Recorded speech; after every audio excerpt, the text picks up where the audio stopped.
the cliche or meme or whatever we're calling it these days is that it's actually the lawyers who use AI that are going to replace the lawyers who don't. Yeah, that was part of my Um, next question here. Yeah. well, and we think about that the same thing in the marketing agency context, right? Like it's the marketers that use AI that will replace the marketers that don't, but not all usage is equal. Hmm.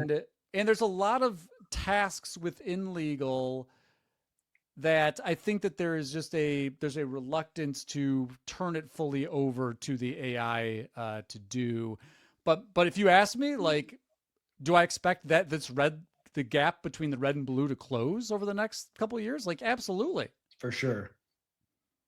Do you think it's And an I think it's true imperative? in You think it's an imperative to close that gap for a firm to survive?